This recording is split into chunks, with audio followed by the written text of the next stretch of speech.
Ancient princess Cleopatra की beauty का राज थे रोजेस यानी गुलाब। वो गुलाब और दूध से मिले हुए आमेज़े से नहाया करती थी और ज़्यादातर गुलाब को अपनी स्किन केयर के लिए इस्तेमाल करती।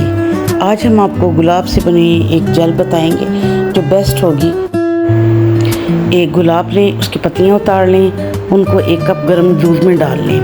उसके बाद एक अलग बाउल में 3 चम्मच एलोवेरा जेल लें, उसके अंदर 1 चम्मच बादाम का तेल, 1 चम्मच कोकोनट ऑयल डाल के अच्छा सा मिक्स करें और फिर उसके अंदर वो गुलाब वाला दूध डाल दें जिसमें गुलाब की पत्तियाँ भिगोई हैं और इसे बहुत अच्छा सा मिक्स करके एक क्रीमी टेक्सचर दे लें। ये क्रीम अगर आप चाहें तो थोड़ा सा दूध और भी ऐड कर सकती हैं। ये क्रीम बेस्ट है आपकी स्किन के लिए। आप सुबह शाम इसको अप्लाई करें और विदिन 1 वीक आपको रिज़ल्ट नज़र आ जाएगा। ये बेस्ट है फॉर ब्राइड्स जिनकी शादी होने वाली है, उनके स्किन केयर के लिए, स्किन ब्राइटनिंग के लिए, क्योंकि गुलाब में वो ख़ासियत है जो आपकी स्किन को बेस्ट उसका pH लेवल बेस्ट करता है, टोनिंग करता है, रिफ़्रेश करता है और आपकी रंगत में बहुत ज़्यादा निखार लाता है। That's all from Nomis Health Secrets today. Allah Hafiz. Stay tuned, stay blessed. Subscribe to my channel.